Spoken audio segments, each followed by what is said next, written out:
Somos la Dirección de Educación Continua de la Pontificia Universidad Javeriana. Contamos con una sólida experiencia en estrategias de formación digital, tanto para el público en general como personalizadas para el sector empresarial y estatal. La tecnología nos inspira y creemos fielmente en la innovación con metodologías y pedagogías que promueven el diseño de experiencia de aprendizaje y la creación de recursos educativos digitales, atractivos y eficaces. Hemos desarrollado proyectos de micro y mobile learning, comunidades de práctica, centros de formación corporativa, rutas de aprendizaje con gamificación, storytelling y recursos multimedia de alta calidad, como audio 3D, videográficos, animaciones, infografías interactivas, entre muchos otros, que potencian nuestros objetos virtuales de aprendizaje y hacen de la educación virtual una experiencia de alto nivel. Nosotros tenemos la trayectoria, tú las ganas de avanzar. Únete a nuestros programas de educación virtual. Hagamos juntos la diferencia.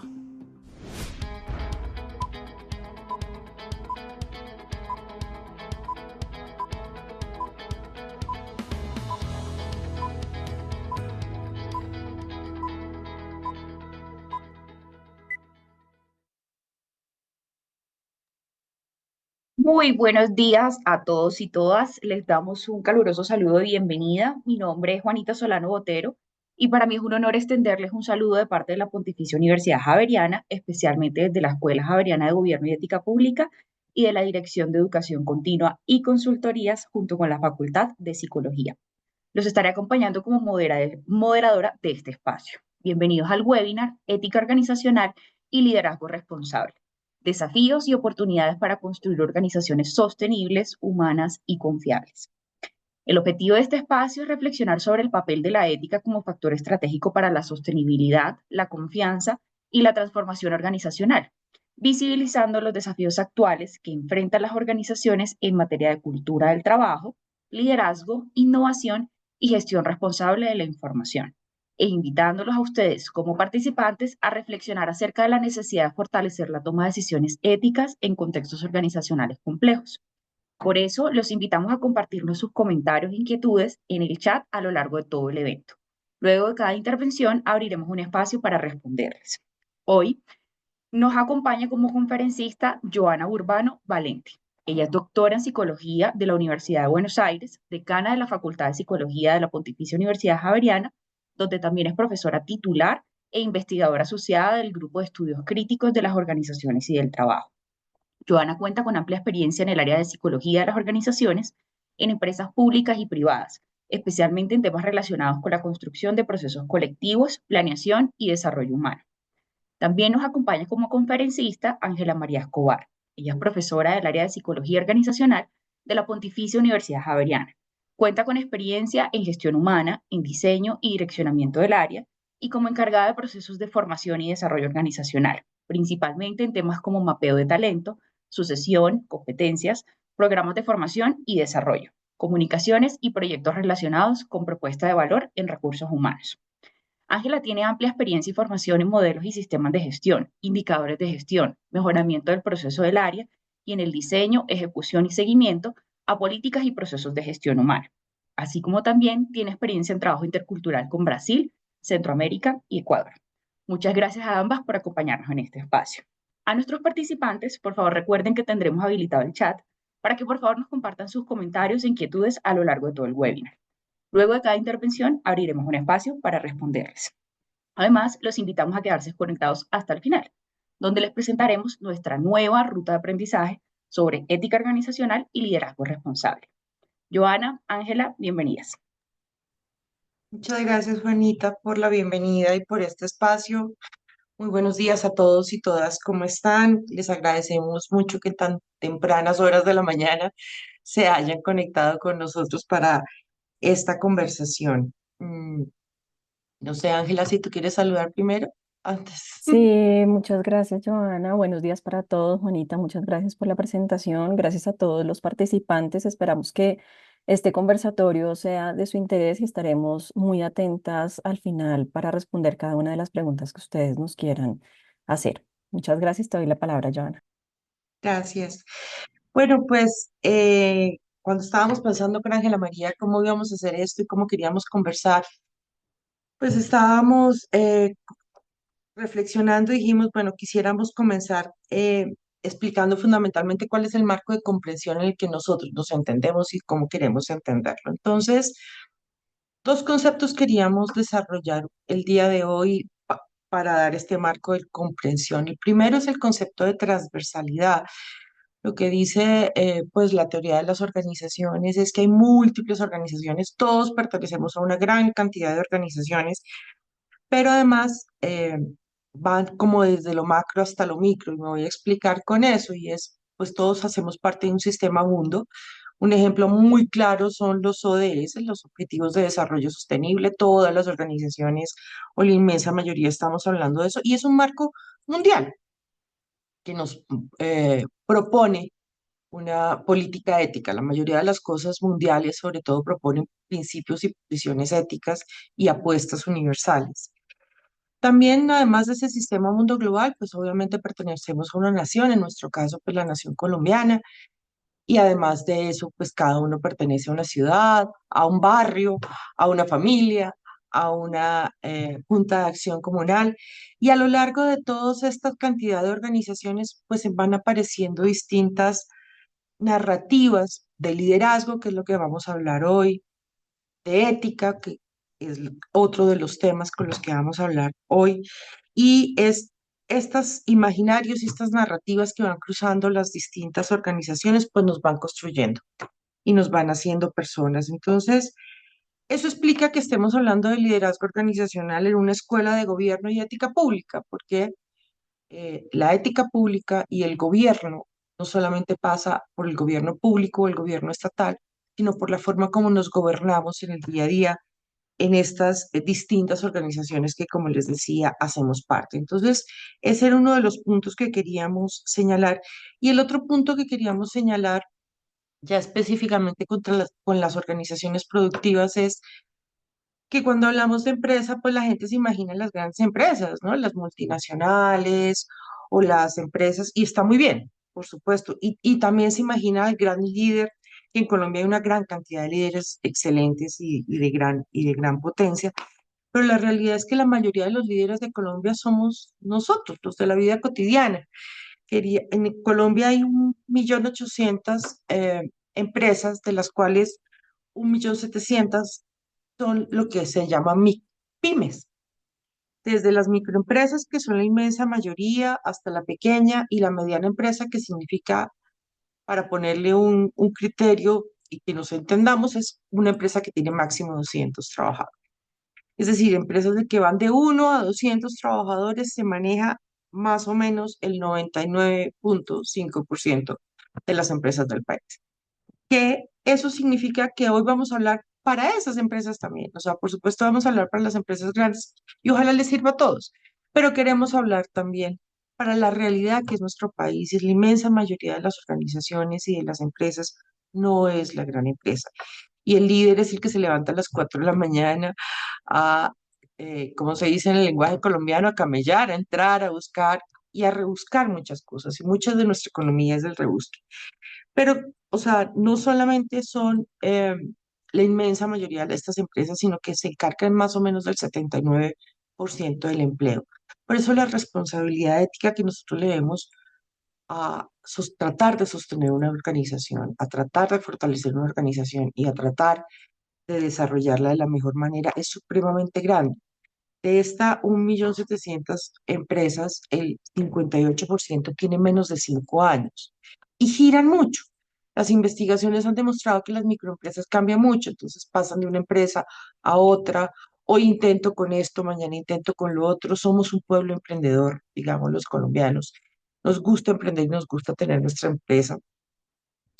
Y entonces, esta gran cantidad de giros nos va a llevar a pensar cosas y nos va a llevar a decir, lamentablemente parece que el trabajo y la estructura empresarial en Colombia pues es frágil, con un 58% que ha durado menos de 5 años, con un 80% del empleo dedicado a ellos, pues hay una serie de fragilidades. Entonces hoy quisiéramos hablar un poco de esos retos, de esas fragilidades, de esas otras organizaciones, de esos lenguajes y narrativas que atraviesan, como les digo, desde el Estado-nación hasta nuestra vida cotidiana. Y bueno, esperamos como conversar, contarles cosas, contarles historias y bueno, esperamos que este espacio lo disfruten y sea pues muy valioso para ustedes. Como Juanita les contó, al final pues tendremos el espacio para las preguntas. Entonces, no sé, Ángela, si tú quieras comenzar con los retos.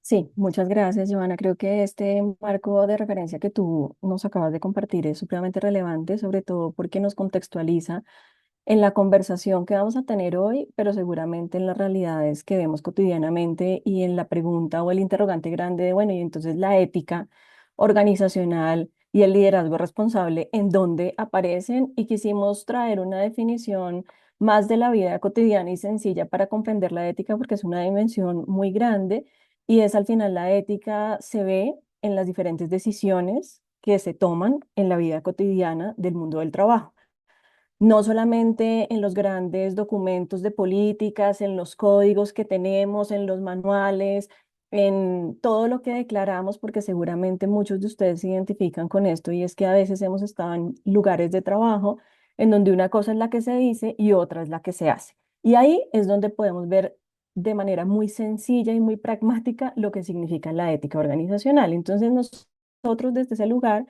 lo que estuvimos revisando con Joana es, bueno, ¿cuáles serían entonces los grandes retos o dilemas éticos que uno podría enfrentar en el mundo del trabajo? Y se los queremos compartir a continuación.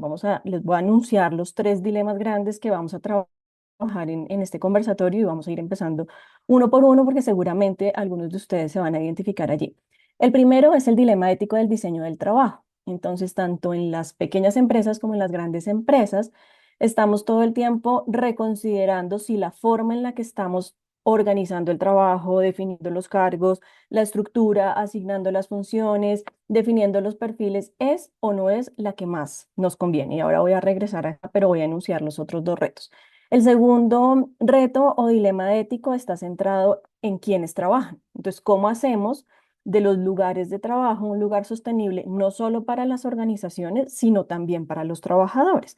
Y finalmente, el dilema de la cultura organizacional, que es algo que también termina siendo transversal, que a veces lo entendemos muy bien, pero otras veces nos complicamos cuando nos dicen, no, es que la cultura que hoy tenemos no es la que nos funciona y uno se pregunta, entonces, ¿cuál es la que sí nos funciona y cómo la construimos? Entonces, vamos a pasar a estos retos o dilemas éticos y me devuelvo entonces al primero, que es el del diseño del trabajo. Entonces, cuando estamos haciendo diseños de trabajo, por lo general estamos pensándonos en una organización que debe ser productiva o generar algún ingreso, y pienso también en en las organizaciones sin ánimo de lucro, que debe generar algún ingreso para poder ser sostenible. Y la pregunta es, ¿a quién ponemos a trabajar aquí y qué lo ponemos a hacer para que los resultados que estamos pretendiendo que se cumplan sean sostenibles?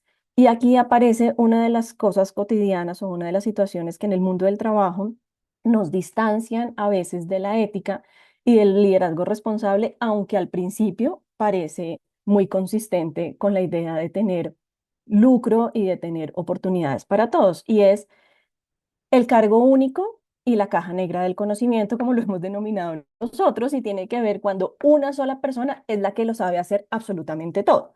Yo a veces lo denomino también como la paradoja del trabajador de alto potencial, y es ese trabajador al que le asignamos y le asignamos muchas responsabilidades porque es muy bueno, es diligente, es responsable, hace siempre las cosas bien, pero se nos olvida que la contraparte de eso es que es una persona que está concentrando todo el conocimiento, toda la información de la organización vive en una sola persona, y al final es esa persona a la que no la podemos mandar a vacaciones, no puede tener incapacidades, no puede tener permisos, porque si no está en la organización, pareciera que la organización no puede seguir funcionando.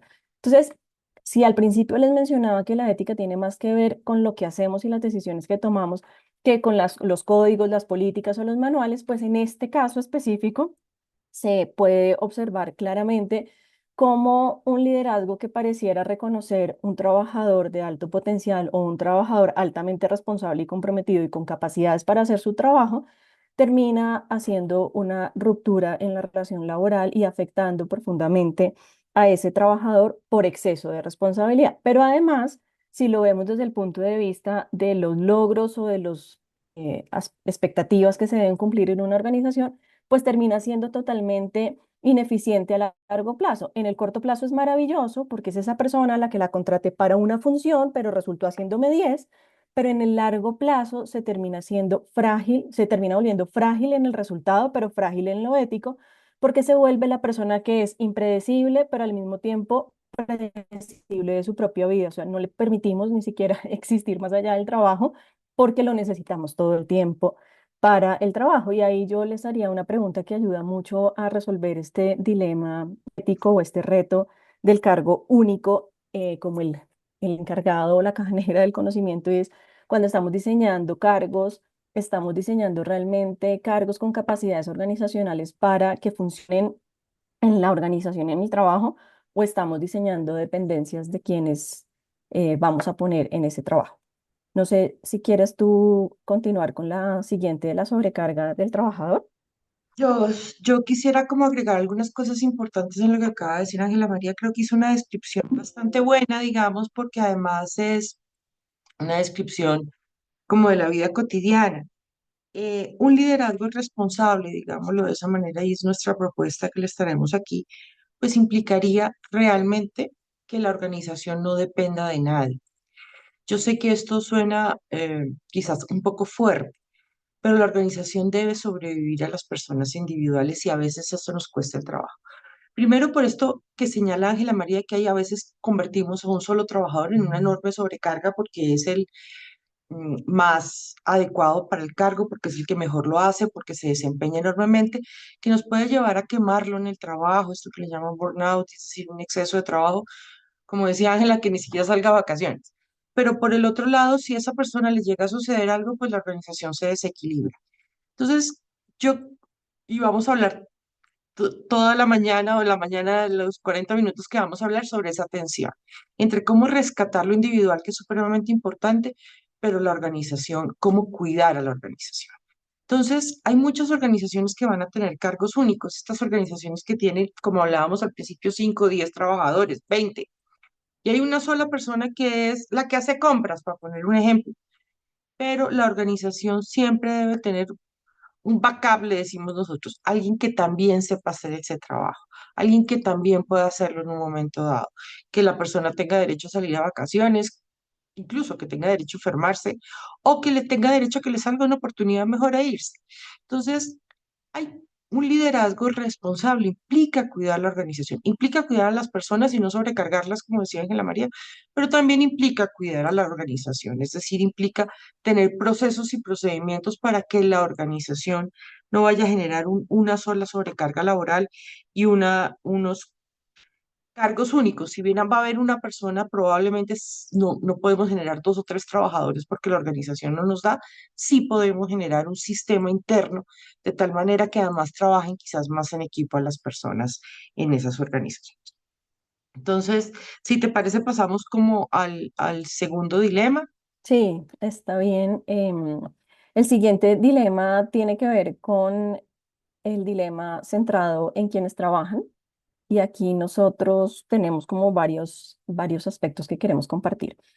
Uno, la etiqueta del trabajador que no rinde, que está un poco relacionado con lo que acaba de describir Joana, y es si tenemos un sistema que debe funcionar, pero al final sobrecargamos al trabajador, o el sistema que tenemos diseñado no es suficiente para no sobrecargar al trabajador, a veces terminamos etiquetando a las personas como el de bajo desempeño, el que no es capaz, el que no está apto para el cargo, pero se nos olvida que somos la misma organización quienes lo seleccionamos.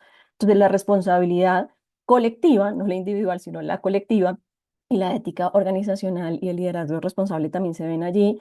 Y es cuando, como líder o como organización, asumo la responsabilidad de saber que si un día la persona pasó un proceso de selección y fue el candidato idóneo para el cargo, ahora cuando no lo está haciendo bien, no debe ser la única opción salir de la persona, sino hacer un análisis, y con esto quiero hacer énfasis, no quiere decir que entonces las personas de bajo desempeño las tengamos que mantener todo el tiempo en la organización, no, pero lo responsable sí es hacer la trazabilidad y encontrar dónde está el problema. A veces efectivamente es un proceso de bajo desempeño del trabajador que debe ser acompañado a través de un procedimiento de gestión del desempeño, pero otras veces es el mismo diseño del trabajo el que ha generado esto. Otro tiene que ver con la sostenibilidad de la organización frente al reconocimiento de lo individual. Entonces, a veces la organización necesita resultados, pero las personas también necesitan reconocimiento. Entonces, ¿cómo uno puede jugar con esa tensión en donde no puedo pasar por encima de los trabajadores solamente por lograr los resultados de la organización, pero tampoco puedo desconocer el trabajo individual y el aporte que cada uno de ellos hace para los resultados de la organización? Creo que aquí se hace explícito lo que Joana mencionaba hace un momento y es cuando entendemos que lo transversal en el mundo del trabajo, en la ética organizacional y en el liderazgo responsable es lo colectivo y no lo individual, empezamos a hacer la diferencia, ¿sí?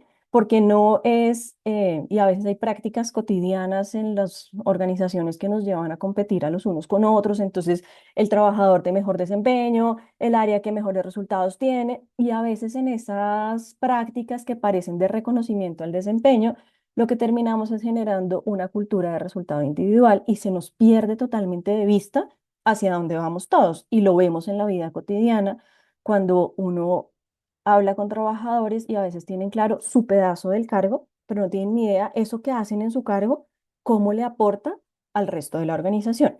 Si eso nos está pasando, es un buen momento para cuestionarnos el estilo de liderazgo que estamos teniendo y la ética del trabajo, porque la sostenibilidad nunca será individual. La sostenibilidad implica pensar en colectivo y implica pensar no solamente en las personas independientes, sino como una interdependencia en donde la organización está relacionada con el trabajador y viceversa, ¿no? Entonces, cuando pensamos en prácticas de desarrollo, de gestión del desempeño, de comunicaciones, de cultura organizacional, la pregunta no es qué vamos a hacer y cómo la vamos a hacer, sino para qué lo estamos haciendo. Cuando empezamos a preguntarnos en las decisiones cotidianas de liderazgo, ¿para qué lo estamos haciendo? Seguramente nos acercamos mucho más a una ética organizacional y responsable y a una organización que piensa en el otro, que cuando solamente tenemos las respuestas de qué vamos a hacer, cómo lo vamos a hacer y por qué lo estamos haciendo. Entonces, como parte de lo que uno podría decir, bueno, y esto suena interesante o me identifico con eso, pero ¿cómo hago para llevarlo a mi vida cotidiana? Es empezarnos a cuestionar un poco más las decisiones desde el para qué y no solamente desde la ejecución misma, porque ahí es cuando uno se empieza a perder un poco. No sé, Joana, si quieres agregar algo más, te cedo la palabra.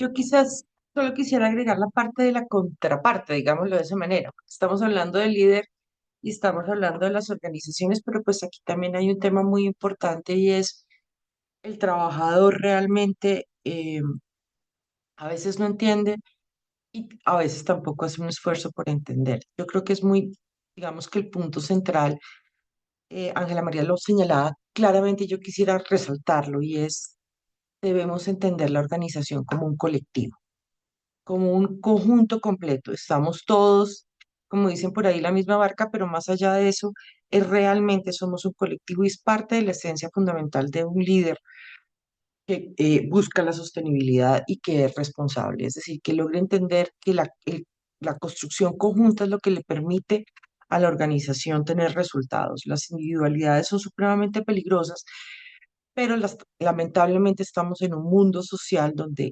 apunta más bien al ultraindividualismo, a la menor cantidad de tiempo. Uno de los temas difíciles que nos está pasando en estos momentos es el trabajo en casa. La pandemia nos llevó al home office y tiene muchas cosas positivas, evita los desplazamientos, el desgaste, etcétera. Pero uno de los grandes interrogantes que hay en estos momentos, teóricamente en el mundo de las organizaciones y sobre todo en el tema de liderazgo es cómo logro generar una cultura de compromiso en una persona que no está tanto tiempo en la organización. Esa es una pregunta difícil. También más adelante vamos a plantearles como algunas alternativas. No hay recetas para ninguna organización, pero creo que ese es un punto y es decir, el trabajador también tiene que hacer un esfuerzo importante por trabajar el colectivo. Es decir, hay un liderazgo responsable, pero quisiera insistir en que de alguna manera todos somos líderes en una organización y todos deberíamos responsabilizarnos por los resultados que ésta tenga. Vuelvo, insisto, porque el trabajo y las organizaciones en Colombia son frágiles. Y si asumimos que como trabajadores tenemos la responsabilidad de fortalecerlas, pues creo que ahí hay un punto central. ¿Quieres seguimos con el tercero? Sí, nos vamos entonces al tercer dilema que nosotros hemos identificado, que es el dilema de la cultura organizacional. Y aquí esto se entreteje como los dos anteriores, porque tiene que ver principalmente con los liderazgos y con lo que hacemos frente a lo que decimos, es decir, cómo generamos relaciones de confianza en el trabajo. Y yéndonos hacia los liderazgos, que además es uno de los ejes centrales de este conversatorio, el liderazgo responsable y la ética organizacional no son el discurso de la dirección y la cultura tampoco es un discurso. Realmente el liderazgo y la cultura se definen en la vida cotidiana, ¿no? En todo lo que hacemos cotidianamente y los liderazgos cotidianos dicen mucho más que lo que se declara.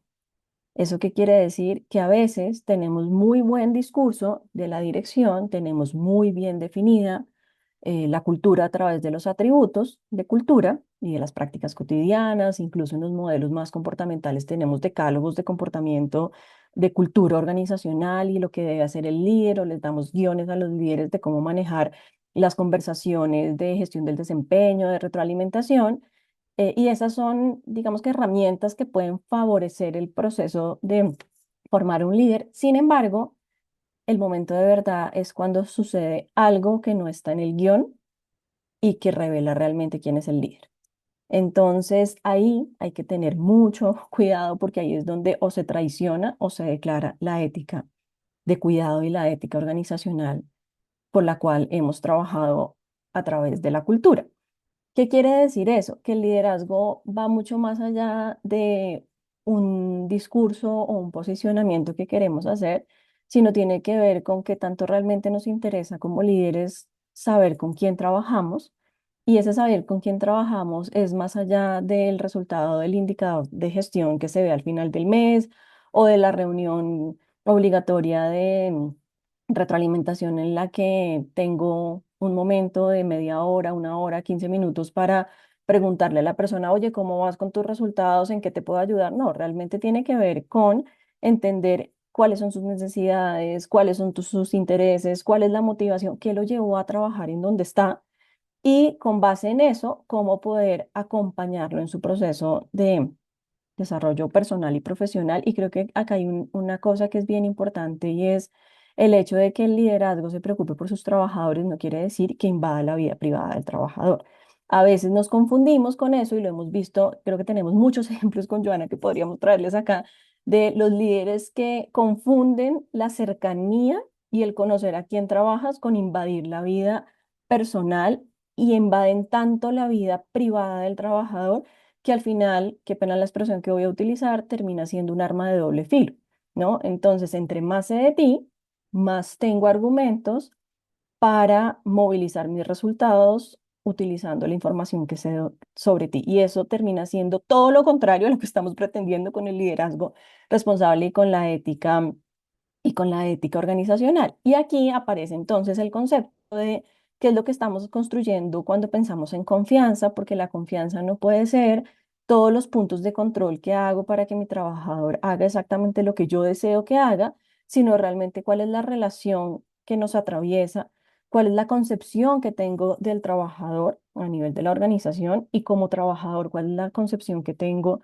del trabajo y de la organización en la que estoy, porque creo que esto es un tema de doble vía, o sea, es muy común pensar que son las organizaciones las que le ponen etiquetas a los trabajadores, pero también hemos visto que los trabajadores etiquetan a sus organizaciones. Y ahí es una relación que está en tensión todo el tiempo, en donde no puede fluir nada más que cumplir un horario y esperar un salario. Y tal vez cuando uno piensa en liderazgo responsable y en ética organizacional, estamos pensando en más que cumplir horarios y en recibir un pago al final del mes. Es más bien preguntarnos en qué coincidimos. Si yo decido venirme a trabajar en una organización o armar un emprendimiento y trabajar por él, qué es lo que me une a él y cuáles son las convicciones que todos compartimos en la organización, porque también a veces hemos visto que la necesidad de tener un empleo o de tener una ocupación que nos genere un ingreso hace que las personas permanezcan en lugares con los que no coinciden en absolutamente nada y eso se vuelve una lucha interna de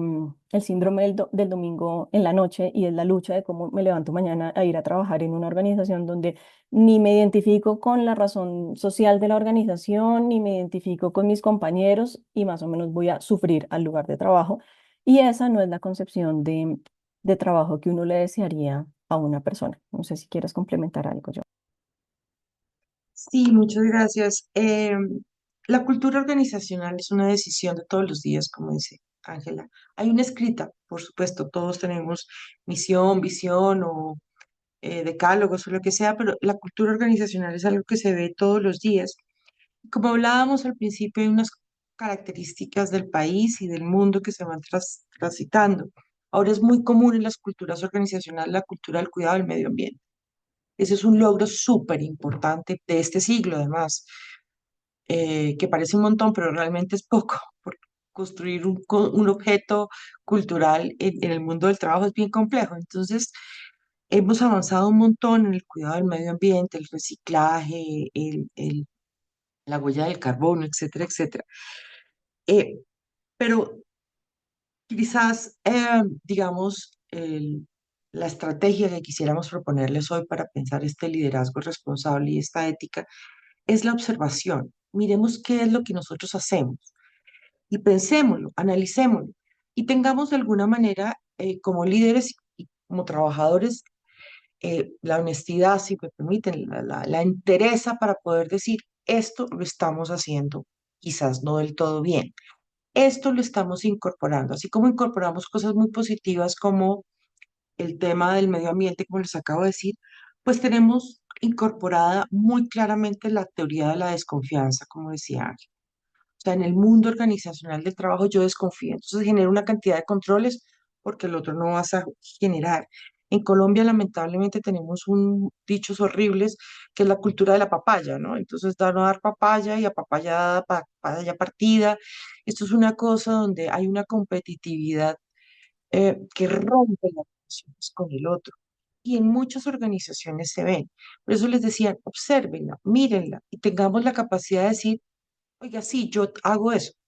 A veces, tal vez el 5% de mi tiempo, tal vez el 100%.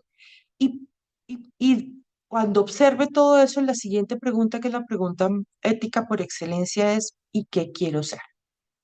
¿Qué tipo de trabajador quiero ser? ¿Qué tipo de líder quiero ser? ¿Qué tipo de organización quiero que seamos entre todos colectivamente?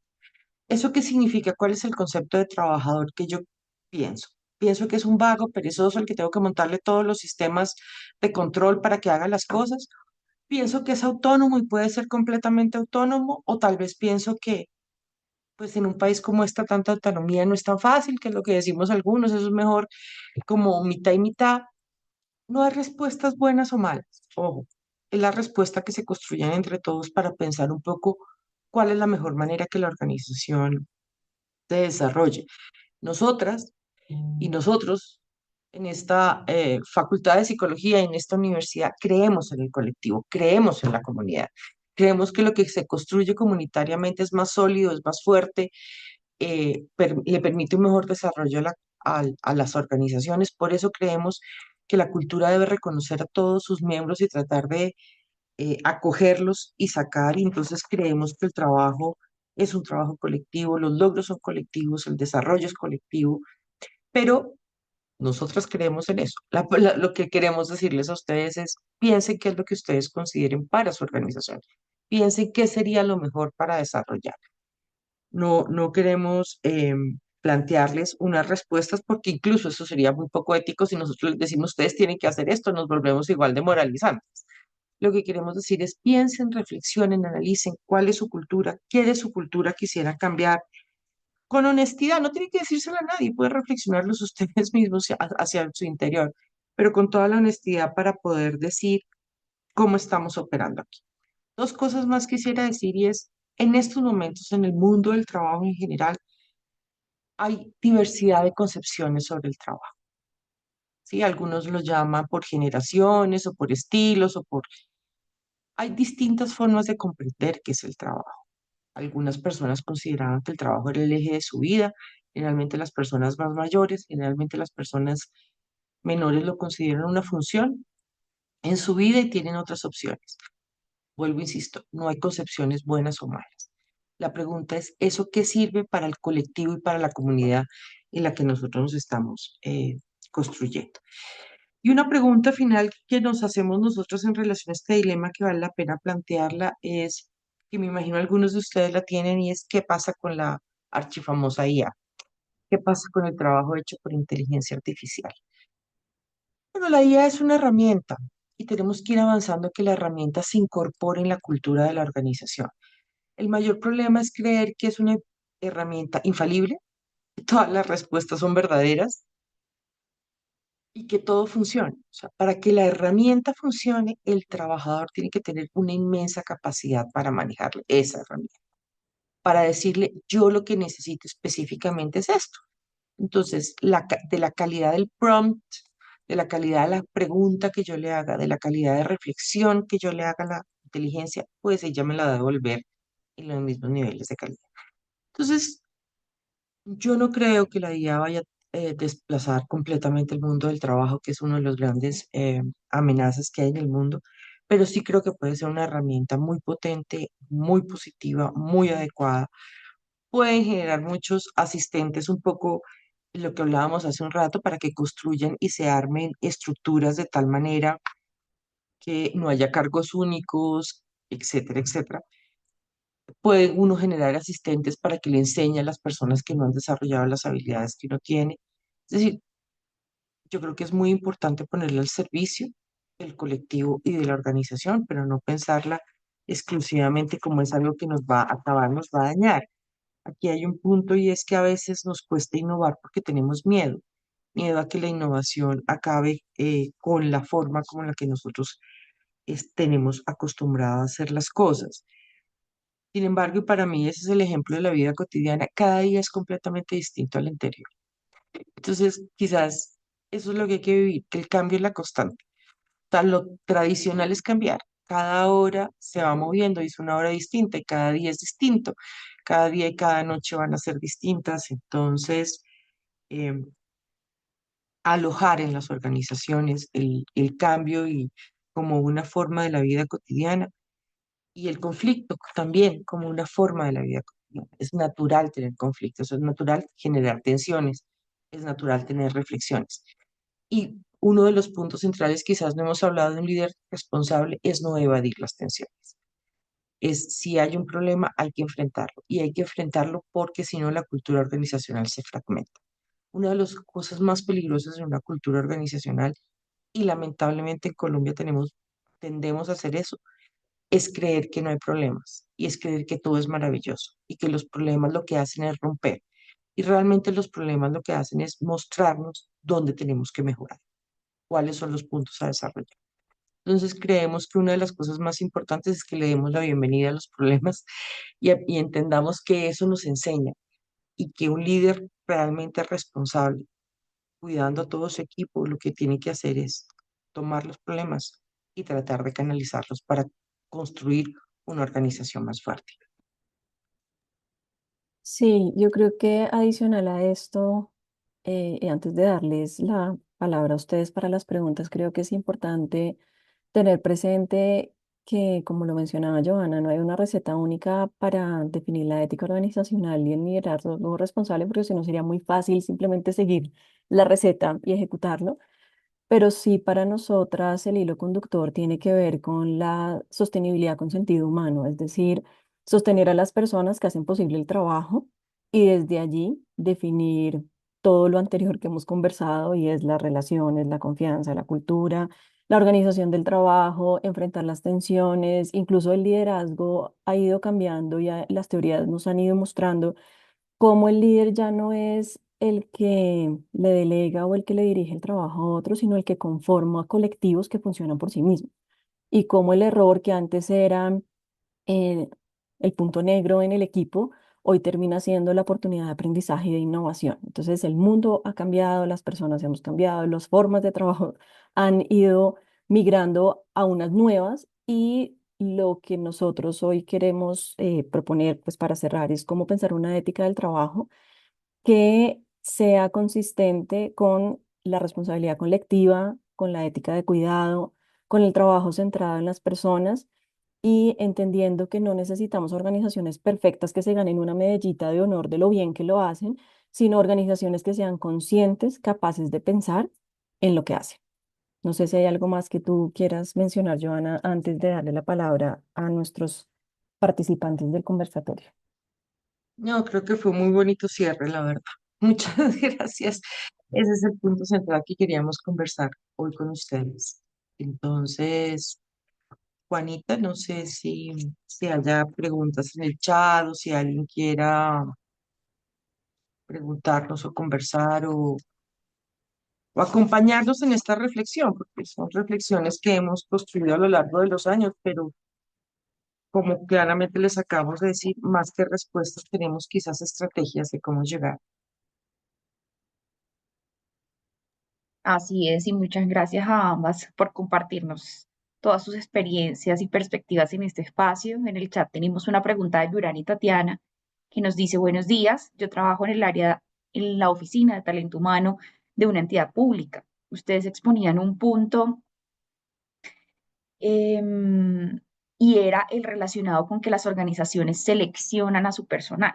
Para el caso del sector público, las personas son seleccionadas a través de un concurso de mérito y por ello se vinculan al Estado empleados con concepciones bastante heterogéneas. Desde este escenario, ¿qué estrategias se pueden implementar para lograr una cultura del compromiso y una ética del trabajo? Bueno, hay varias cosas. Muchísimas gracias a Yurani por la pregunta, Yurani Tatiana. Realmente, pues este es un punto súper interesante porque es el punto de yo tengo que trabajar con lo que hay, como dicen vulgarmente. Y lo que hay significa es, a mí me llega una persona, ¿cómo logro llegarla al lugar en el que yo quiero que llegue? Entonces, lo primero que creemos que es supremamente importante es que la persona entienda cuál es el sentido de su trabajo, para qué está ahí, como decía Ángela María hace un rato, es decir, para qué está la función pública, para qué se trabaja públicamente, por ejemplo, qué sentido tiene hacer parte de un ministerio, de una secretaría o de cualquier cosa de esas, y es cuál es el sentido de estar ahí, escuchar la persona o las personas cuál tienen ese sentido y construir un objetivo común entre todos. O sea, y es construir cuál es lo que vamos a hacer y por qué lo vamos a hacer de esta manera. Nosotros hace algunos años trabajamos con la función pública y lo que nos encontramos realmente es que la inmensa mayoría de los trabajadores públicos tienen un enorme compromiso. Incluso los límites de su vida los sobrepasan cuando tienen que ir a campo, cuando tienen que ir a los lugares, sienten una enorme responsabilidad casi que estatal, tienen, engendran el Estado, si me permiten, para ir a salvar una gran cantidad de situaciones. Entonces, hay un tema muy importante y es que generalmente el trabajador público tiene un alto nivel de vocación y creemos que lo importante es cómo recoger esos sentidos y esas vocaciones. Todas las organizaciones, por grandes que sean, se terminan dividiendo en grupos y los grupos se anudan en relación a algo. Encuentren qué es lo que anuda a su grupo, qué los hace sentido, qué los hace trabajar juntos.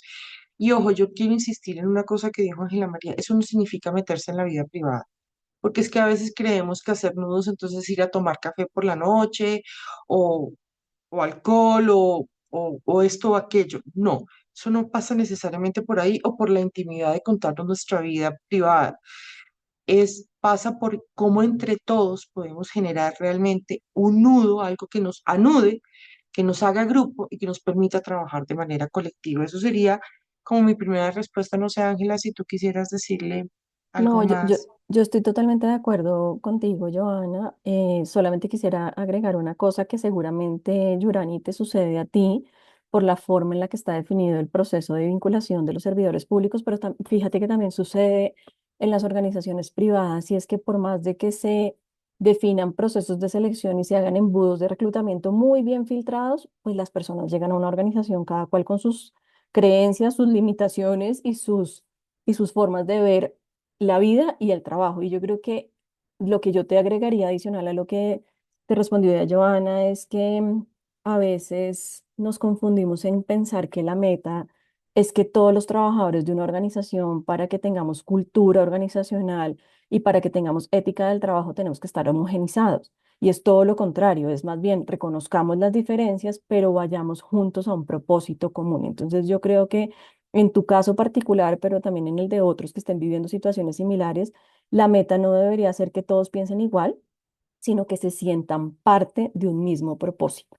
Porque cuando nos sentimos parte de un mismo propósito, pensamos en lo colectivo y nos quitamos la etiqueta individual de que es la persona que no comulga con nuestros valores o no comulga con lo que nosotros creemos del trabajo. No, es cómo logramos generar espacios en donde se haga explícito el sentido de lo público y de lo que es ser trabajador público más allá de las diferencias individuales que pueda tener el trabajador y trabajar en cultura, la cultura en liderazgos cotidianos. Creo que es un poco lo que mencionábamos nosotros y es la cultura cuando simplemente se ve como una gran sombrilla que los cubre a todos, a veces se pierde, pero cuando estamos pendientes de saber qué es lo que pasa con los trabajadores en la organización y en lo cotidiano, tal vez podemos retomarlo. Eso sería como lo que añadiría. Yurani, cuéntanos si tienes alguna pregunta adicional o si fue suficiente con lo que acabamos de responder. Muchas gracias a ambas. Gracias también, Yurani, por tu participación. En el chat ya están llegando muchas más preguntas. Quisiera compartirles dos que se pueden unificar. Elkin nos pregunta qué tan vital es la comunicación que deba tener un empleado con su jefe directo. Y esto se puede unir a algo que nos mencionaría Valencia y es que él desearía que ustedes definan, por favor, el concepto de liderazgo responsable y que establezcan la diferencia entre un líder responsable y un gerente responsable y que precisen las características o atributos personales que debe tener un líder responsable.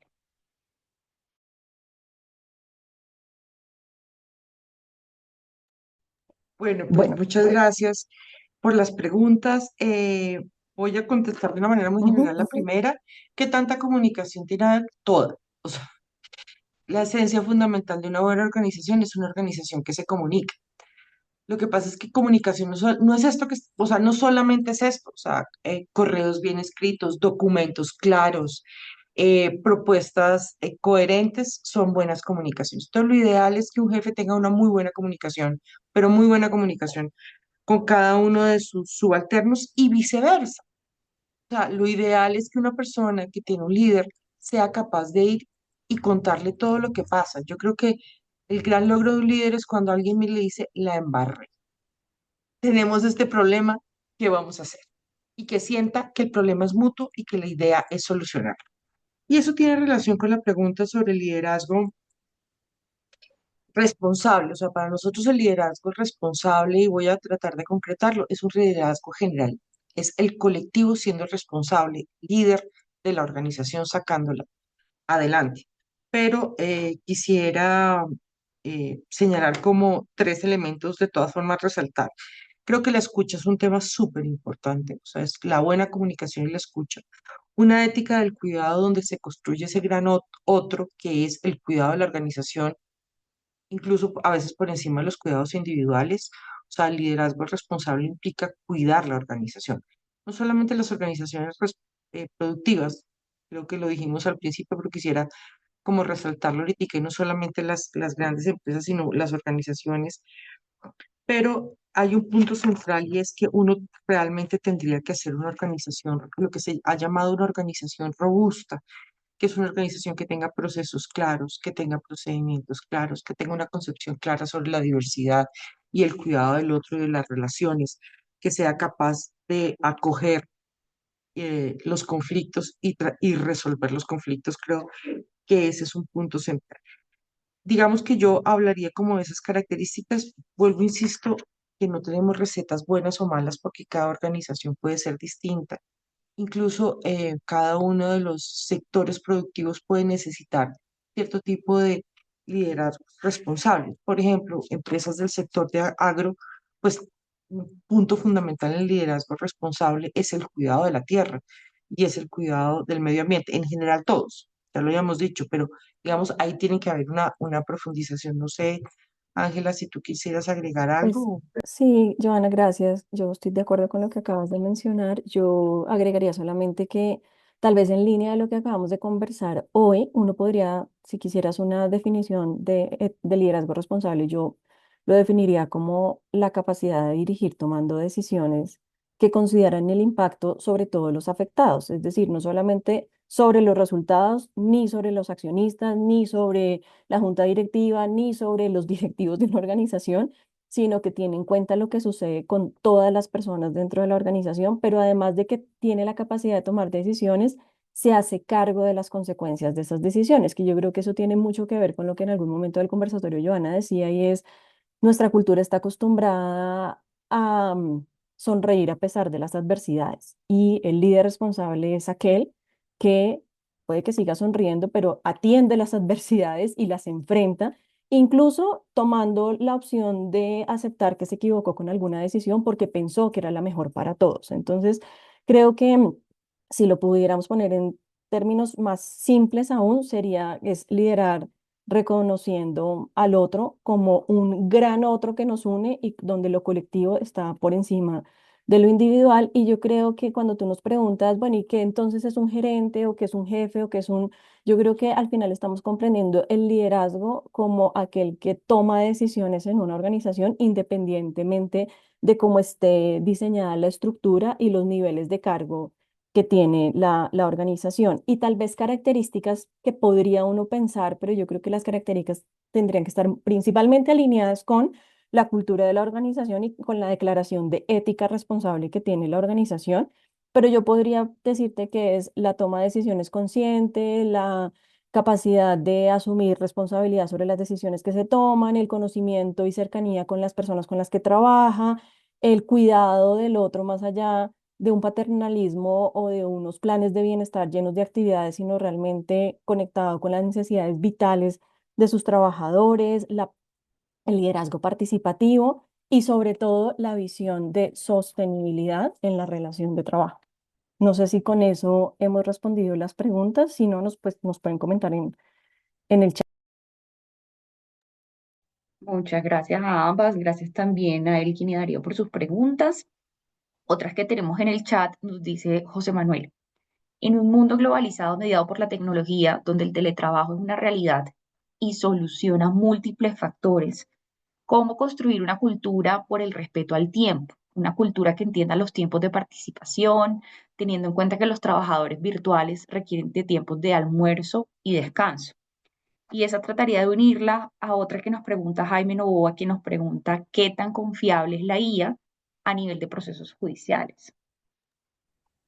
Bueno, yo creo que son dos preguntas diferentes, ¿no? Yo no me atrevería a responder de qué tan confiable es la IA a nivel de procesos judiciales, a menos de que Joana quiera complementar algo, pero yo no tengo grandes conocimientos en temas de procesos judiciales, entonces me parece riesgoso contestar esa pregunta, pero ahora le cedo la palabra a Joana. Y con la primera, creo que es algo que la pandemia nos dejó, porque en la pandemia muchos no almorzaban, no tenían descanso y casi que las prácticas de trabajo se convirtieron en trabajo desde la casa con jornadas extensas. Yo creo que aunque parezca muy simple la respuesta, tiene que ver con la realidad de lo que uno podría hacer y es el teletrabajo está regulado, o sea, el teletrabajo en Colombia está regulado y tal vez uno lo que tendría que hacer es irse a la regulación y hacer las implementaciones de la norma. Y si alguien está conectado y que no sea colombiano y no tenga una regulación puntual, pues uno sí puede regular las formas de trabajo a través de las políticas o de los principios que tienen las organizaciones. Entonces, la cultura se vive en lo cotidiano, vuelvo y digo lo que decíamos durante todo el conversatorio y es, de nada sirve que yo diga todo el mundo tiene que trabajar desde su casa conectado de 8 a 5 y al mediodía nadie se puede conectar si yo soy la primera que está convocando reuniones a las 12, 12:30, 1, 2 de la tarde. Entonces, la coherencia y la ética responsable tiene también que ver con eso y es qué es lo que yo declaro y cómo ejecuto eso que declaro. Entonces, si una organización está teniendo estas dificultades de tiempos de descanso de los trabajadores, de exceso de carga laboral, lo que hay que revisar es precisamente cómo está el diseño del trabajo y cuáles son los ajustes que tengo que hacer y cómo en la vida cotidiana, en el día a día, voy definiendo formas de hacer el trabajo que sean consistentes con eso que estoy formulando. No sé, Joana, si tú quieras agregar algo más. Digamos que sobre eso no, yo tampoco sé mucho de las IAs y lo judicial, digamos, como los elementos judiciales, pero yo sí quisiera decir dos cosas de la IA. La primera es la mayoría de la información que tiene que ver con temas confidenciales, pues no se debe meter en inteligencia artificial. Entonces, eso hace que, pues digamos, no haya mucha casuística donde uno pueda estar.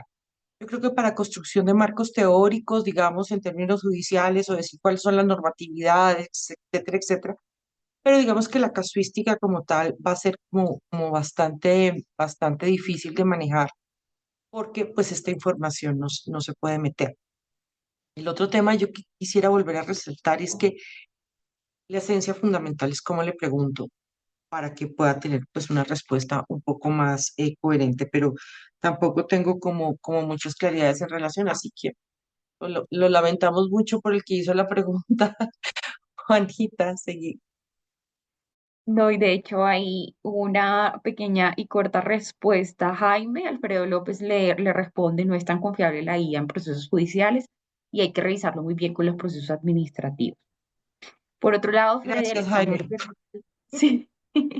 Por otro lado, Freddy Alexander Bernal nos pregunta o nos cuenta, en el entorno de organizaciones jerárquicas como la Ah, fuerza pública, es un poco más fuerte en este contexto desde la perspectiva de la ética pública, ¿cuál es el principal desafío para recuperar la confianza ciudadana en instituciones de seguridad o del Estado cuando se enfrentan a entornos sociales altamente complejos?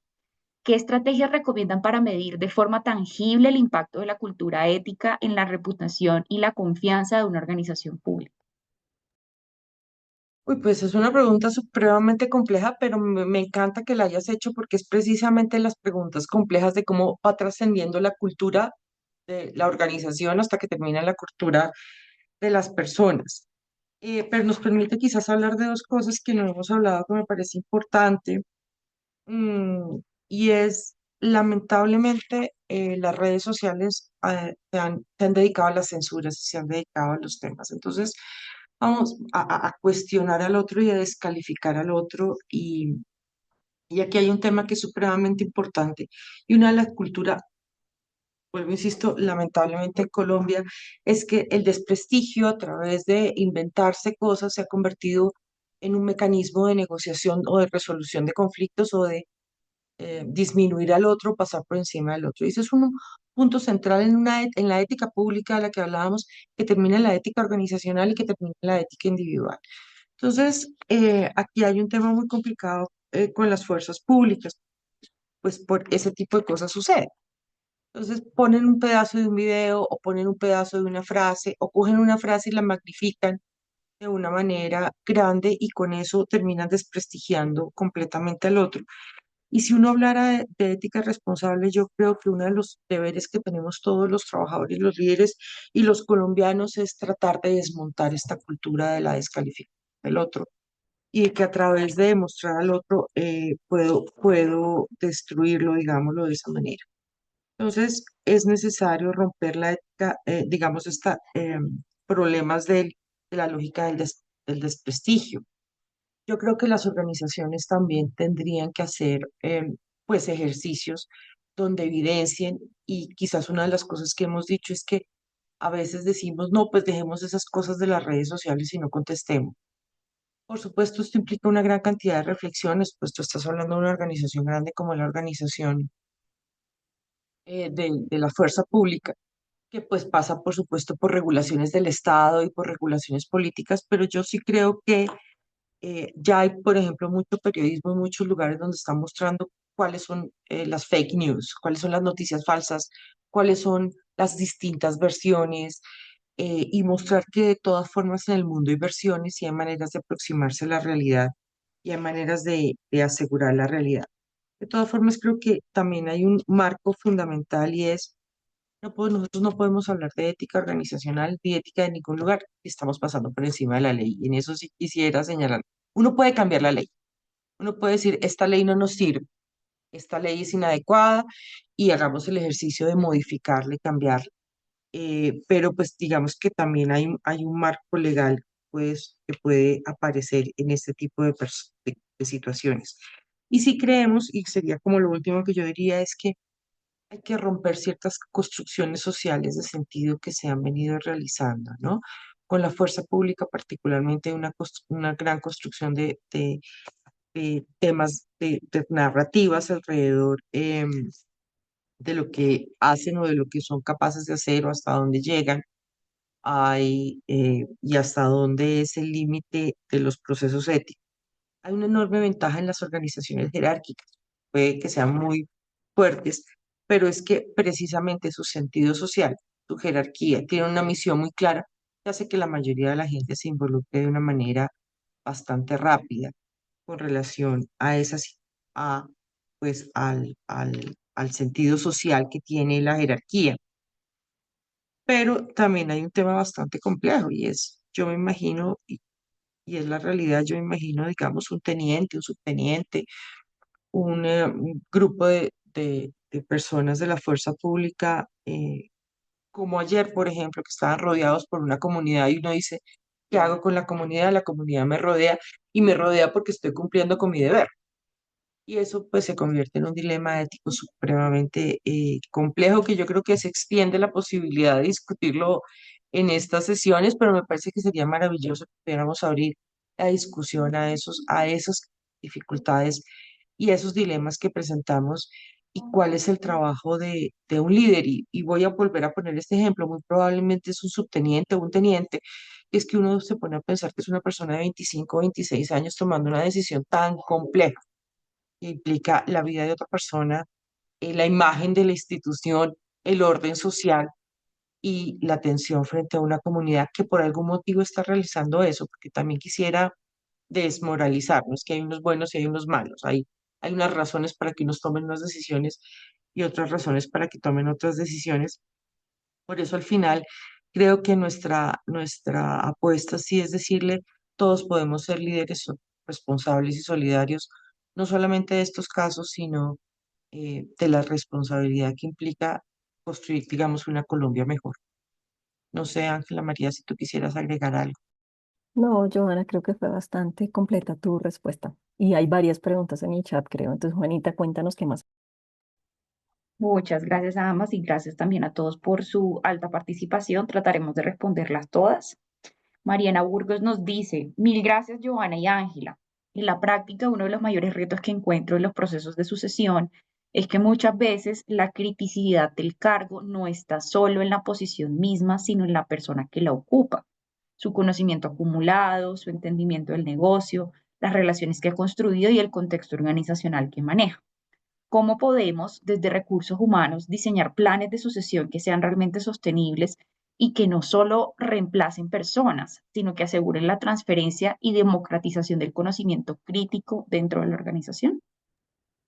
Mariana, muchas gracias por tu pregunta. Creo que esta es una situación común en muchas organizaciones que quieren hacer planes de sucesión y la sucesión debe ser entendida también como una planeación estratégica de la gestión del talento para que se garantice la gestión del conocimiento. A veces sucede que la sucesión se plantea como el proceso o la tarea de identificar cargos críticos, más por el aporte que da el cargo al resultado de la organización y la identificación de posibles cargos o personas que podrían sucederlos en el cargo, en el caso en que esas personas se retiren de la organización, sean promocionados a otros roles o se pensionen y tengan pues finalizar su trabajo en la organización. El problema está ahí, cuando solamente lo defino como una tarea puntual y hago un bonito mapa de plan de sucesión, pero no he contemplado todo lo anterior. Entonces, realmente la sucesión empieza cuando tengo claridad sobre las capacidades organizacionales que requiero garantizar en una organización para que la organización cumpla con sus objetivos. Esa es como línea base y es qué capacidades necesito en esta empresa para o en esta organización para que los objetivos se cumplan. La segunda es identificar cuáles son los conocimientos clave que las personas que ocupan ciertos cargos de aporte principal para estos resultados deben tener. Y más allá de identificar personas de alto potencial para ser sucesores, debo establecer programas de formación y desarrollo en donde se garantice la transferencia de ese conocimiento. Entonces, digamos, desde el punto de vista estratégico, es hacer una planeación del talento y no solamente la ejecución de un programa o de un diseño de mapa de sucesores. Eso sería como lo primero. Y lo segundo es tener programas internos de o mentores internos o formadores internos que estén eh, favoreciendo la transferencia de conocimiento, además de sistemas de información que permitan ser repositorios de conocimiento. Entonces, si yo tengo cubierto todos esos niveles, digamos, de ejecución de la planeación del talento y del desarrollo organizacional, pues recuerdo además, Mariana, que la tarea de hacer gestión de conocimiento y de definir sucesores no solamente es un proceso de recursos humanos o de gestión del talento, sino que es una necesidad vital de la organización. En la medida en que yo garantizo que las personas de la organización tienen las capacidades que se requieren, pues de una u otra manera también estoy haciendo una ética responsable y de cuidado hacia mis trabajadores, porque de nada sirve que yo sea un trabajador de alto potencial que está listo para reemplazar a una persona que era de cargo crítico, si cuando me ponen en el rol como su sucesor, nadie me preparó para asumirlo. Entonces, espero que con esto se haya respondido a la pregunta. No sé, Joana, si tú quieres complementar algo al respecto. No, súper claro. Muchas gracias. Camilo nos pregunta, ¿cuáles serían los primeros pasos para poder cambiar la cultura poco a poco? Pues el primero es identificarla. Yo creo que aquí hay un tema que hemos tratado de decir, quizás no ha sido como muy claro, pero hay una cultura declarada, digámoslo de esa manera. La organización dice aquí nuestros 5 valores son estos, o nuestra misión es esta, o nuestra visión es esta, o lo que sea en las grandes organizaciones, pero la verdad es que la cultura es lo que se vive en el día a día. Por eso decíamos, para nosotros lo más importante es que la organización observe y sepa cuál es realmente su cultura y tenga, digamos, la interés de reconocer, esta es mi cultura y esto es lo positivo de mi cultura y estas son las cosas que quizás no quisiera señalar. Creo, y en ese sentido, Camilo, quisiera señalarte esto no es que el jefe se sentó en la oficina y dijo, yo creo que la cultura está ta. Esto se hace con la gente, esto se ve en la vida cotidiana y de ahí decido que hay un punto muy importante y es, uno necesita dos o tres puntos que empieza a cambiar. Uno no puede decir, yo tengo 10 aspectos y voy a cambiarlos este año porque eso no pasa en la vida. Y la otra cosa que quisiera resaltar, que Ángela María lo dijo muy rápidamente, pero quisiera resaltarlo ahorita, es realmente un buen líder, alguien que preguntaba sobre las características, debe dar ejemplo. Yo sí creo que un líder no puede decir, es que aquí respetamos a los otros, pero yo te llamo a las 9 de la noche. Es que aquí alguien que ponía lo del mediodía, aquí el otro es supremamente importante, pero le pido un trabajo a las 12 del día para las 12:30. A menos, o sea, si es una cosa excepcional, puede pasar, o sea, porque a veces a todos nos ha pasado que nos enfrentamos a un embudo en un momento dado. Pero creo que una de las cosas importantes es poder identificar cuál es nuestra cultura y un buen líder, digamos, tendría que organizar cuáles son los elementos culturales que quisiera propender en su organización y desarrollar. Sí, yo estoy de acuerdo con eso, solamente haría énfasis, aunque Joana lo mencionó, es que la cultura no requiere solamente de cambiarse, sino de involucrar a todos, porque a veces, eh, y pasa, Camilo, no lo digo porque tú lo estés preguntando de esa manera, sino que lo hemos visto en muchas organizaciones que acompañamos en estos procesos de transformación cultural, y es que hay una persona a la que le ponen la responsabilidad de usted tiene que cambiar la cultura. Y la persona hace cursos, se empapa de metodología, hace de todo y la cultura no cambia porque es que la cultura no es un guión para seguir, sin un involucramiento y una observación permanente de qué es lo que, de qué es lo que tenemos, qué queremos mantener y qué queremos movilizar. ¿M? Solamente agregaría. Muchas gracias a ambas. Yo también quisiera resaltar algo que he mencionado constantemente a lo largo de la conversación, y es que todos somos líderes dentro de nuestras organizaciones, sin importar el tamaño que tengan o sin importar el rol o el cargo que tengamos, nosotros estamos llamados a ejercer ese liderazgo dentro de las organizaciones. Y muchas de las preguntas que nos han hecho hasta el momento y que todavía faltan por responder están muy relacionados a lo que queremos presentarles más adelante, entonces los invitamos a que por favor no se desconecten porque más adelante les vamos a presentar la ruta de aprendizaje sobre ética organizacional y liderazgo responsable, que creemos y confiamos que va a responder no solo las dudas que nos han manifestado hasta el momento, sino que les va a servir muchísimo para crecer en las diferentes organizaciones en donde están. Por otro lado, José Manuel nos pregunta, la llamada generación de cristal reclama límites claros, no responder chats a las 9 de la noche, salud mental como prioridad y retroalimentación empática. Las empresas los acusan de baja tolerancia a la frustración. Estamos frente a una generación que exige derechos laborales que antes se normalizaba violar o frente a una crisis de resiliencia que choca con la cultura del esfuerzo que sostiene a las empresas. ¿Quién debe adaptarse a quién? Qué A mí me parece una buena pregunta. maravillosa pregunta, sí. Dale. No, a mí me parece una maravillosa pregunta y yo creo que nos devuelve un poco a la conversación en la que estábamos hace un momento y es cómo nos afectan las etiquetas, ¿no? Y entonces las etiquetas son la generación de cristal, los baby boomers, la generación X, la Y, el buen trabajador, el mal trabajador, el de alto desempeño, el comprometido, el que nunca se conecta, el confiable, el desconfiable. Y todo el tiempo estamos en una lucha de entender cómo gestionar la etiqueta. Y a mí me parece que lo que deberíamos retornar es cómo conectar con la persona que trabaja y cómo más que gestionar, acompañar el proceso desde lo que nos une y no lo que nos separa, ¿no? Creo que tanto en el conversatorio como en algunas preguntas que hemos respondido hemos vuelto a la insistencia, es que esto no es un tema individual, esto es un tema colectivo y es en qué creemos. Yo trabajo con la generación de cristal, mis estudiantes son la generación mal llamada de cristal y a mí me gusta mucho conversar con ellos sobre estas formas en las que ellos los ven en el trabajo y cómo ellos se ven en el trabajo, y hay una distancia gigante.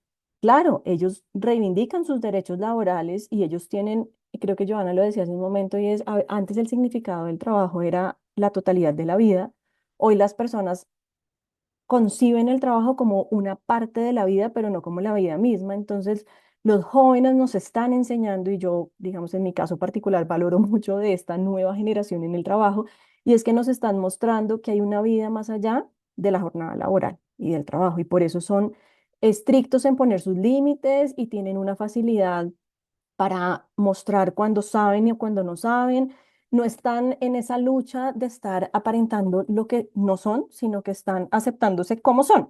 Están muy centrados en en el ser más que en el hacer y creo que eso a veces genera tensiones. Yo no diría si unos tenemos que adaptarnos a otros, sino más bien pensaría, ¿y qué tal si trabajáramos sin esas etiquetas y construyéramos un colectivo que sí nos permita avanzar en el futuro, en la organización, en el diseño del trabajo, en las decisiones que tomamos y en las relaciones que establecemos los unos con los otros? No sé, Joana, si tú quieres agregar algo más y espero pues con esto haber respondido en algo la pregunta. Dos cosas. Quisiera empezar con el final de la adaptación. O sea, yo creo que no sé cuál es el concepto de adaptación que tú tengas, pero voy a hablar del concepto de adaptación que hay en la mayoría de la literatura organizacional, especialmente del siglo anterior, que es el que hablaba de adaptación, y es que pareciera que esto de adaptación significa, y perdónenme la expresión, aguante todo.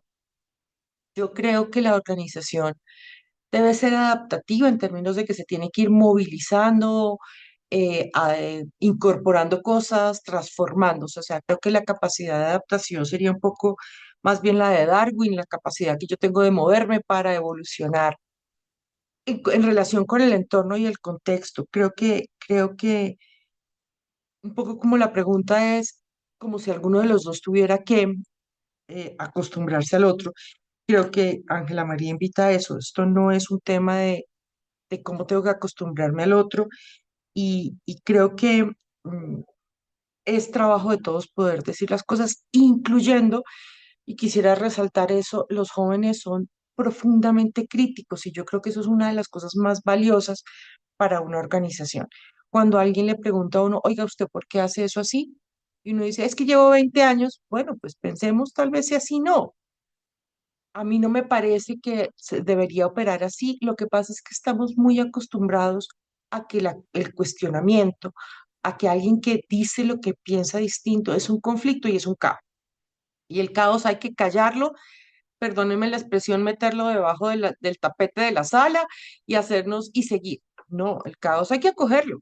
Hay que decirle que a usted por qué está pensando esto, usted por qué está proponiendo esto. Eh, Porque todos nos equivocamos y quizás no ya no lo estamos haciendo de la mejor manera como deberíamos hacerlo y podemos empezar a hacerlo de una manera distinta. Ojo, si quisiera decir una cosa así, con todo el respeto del mundo, ¿no?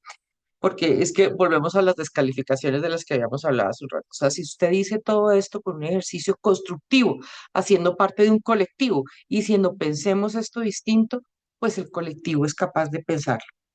Y el último punto que quisiera es, porque me parece de verdad una pregunta muy compleja, José Manuel, es el concepto del tiempo. Hasta hace algunos años, y yo diría que incluso principios de este año, de este siglo, perdón, en las organizaciones, por ejemplo, había un concepto que a mí me llamaba mucho la atención, que le llamaban el relojero, que a las 5 en punto salía y a las mujeres decía que se colgaba la cartera y el hombre decía que apagaba computador y se iba. Mire, y sí, o sea, ¿por qué pensar que el tiempo de trabajo tiene que alargarse? Yo creo que un buen diseño y una organización bien robusta no tiene por qué extenderse sus tiempos laborales. Y eso lo encontramos, si lo quieren mirar así, sin intención de compararnos, somos el país del mundo que tenía la mayor cantidad de horas laborales y no necesariamente somos el más productivo. En cambio, sí hemos venido mejorando en productividades con las disminuciones de las horas laborales. Y hay otros países que incluso están llegando a pensar en 4 días de trabajo y han encontrado que un tiempo más productivo, más robusto, más claro, con funciones más específicas, permite mejores resultados.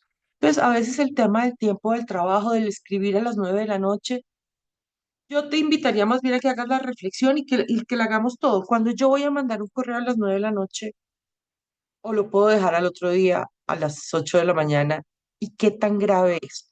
Porque también en este afán de la cultura inmediatista a veces pensamos, es que lo tengo que mandar.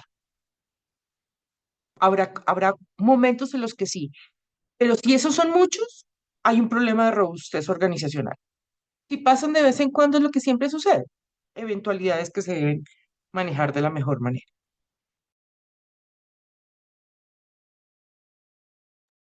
Bueno, muchísimas gracias, Ángela, muchísimas gracias, Joana, gracias a nuestros participantes por sumarse a este conversatorio y por todo el panorama que nos han presentado hasta el momento. Sabemos que todavía hay dudas en el chat que quedan por responder, sin embargo, nos estamos extendiendo al tiempo que teníamos programado. Entonces, vamos a ir cerrando. Antes de cerrar, quisiera hacer como unas pequeñas reflexiones de lo que se ha tratado el webinar y lo que les mencionamos desde el principio, que es presentarles nuestra nueva ruta de aprendizaje. Entonces, hemos visto que las organizaciones contemporáneas enfrentan escenarios cada vez más complejos, derivados de las transformaciones del trabajo, la acelerada digitalización, la irrupción de la inteligencia artificial que nos comentaban nuestros participantes, las exigencias de sostenibilidad y la necesidad de construir confianza con grupos de interés. En ese contexto, la ética ha dejado de ser un asunto exclusivamente normativo para convertirse en un elemento central de la estrategia organizacional y del liderazgo responsable. Por eso, desde la Pontificia Universidad Javeriana, especialmente desde la Escuela Javeriana de Gobierno y Ética Pública y desde la Dirección de Educación Continua y Consultorías, queremos presentarles la ruta de aprendizaje, ética organizacional y liderazgo responsable. Esta ha sido diseñada como un recorrido progresivo que permite comprender, aplicar e integrar la ética en los principales desafíos que enfrentan hoy las organizaciones. Inicia con la reflexión sobre el sentido del trabajo y la cultura organizacional, que también fue muy mencionada en este espacio, avanza hacia la toma de decisiones responsables en el ámbito empresarial, profundizan los retos éticos asociados a los datos y la inteligencia artificial, que sabemos que es un tema muy coyuntural hoy en día, y culmina con el desarrollo de capacidades de liderazgo para gestionar procesos de innovación y transformación. Esta ruta se compone de 5 espacios académicos. Los primeros son 4 cursos cortos y se finaliza con un laboratorio práctico y cada uno de ellos aporta una pieza clave a todo la ruta. Realizar estos cursos de manera articulada permite adquirir conocimientos interdisciplinarios y desarrollar una capacidad real de toma de decisiones éticas en contextos organizacionales complejos. Y hemos visto a lo largo de este conversatorio que todos estamos llamados a asumir ese liderazgo, que todos estamos llamados a asumir cómo vamos a responder a los diferentes contextos complejos que están enfrentando nuestras organizaciones. Además, resulta que al completar la ruta, y se les da un valor agregado y significativo al consolidar un perfil profesional más competitivo, coherente y alineado con las demandas actuales del entorno empresarial, donde la ética, la sostenibilidad y la confianza son cada vez más determinantes. Al culminar todos estos espacios académicos de la ruta con éxito, los estudiantes, además de los certificados de participación de cada curso, obtendrán un certificado adicional de un diplomado y es en la secuencia completa donde se construye una visión integral, pasar de entender los dilemas éticos a tener la capacidad de actuar estratégicamente frente a ellos. Por eso los invitamos a conocer esta ruta, a conocer los cursos que la componen y a continuar su formación para fortalecer progresivamente sus competencias y alcanzar una comprensión más sólida y aplicada y diferenciadora. Sabemos que han estado muy contentos con nuestras conferencistas. Ellas hacen parte de las docentes que los acompañarían en estos espacios. Entonces, les vamos a compartir en el chat el enlace a la información de la línea E y de estos 5 espacios académicos que la componen. Igual a sus correos de inscripción a este espacio les estaremos enviando la información y ante cualquier duda, por favor, no duden en contactarnos. Muchísimas gracias a todos por su tiempo, gracias por el espacio. De verdad que ha sido un tiempo muy constructivo, de mucho aprendizaje y les deseamos entonces un feliz resto de día. Hasta luego. Hasta luego, gracias a todos. Muchas gracias a todos. Hasta luego. Buen día.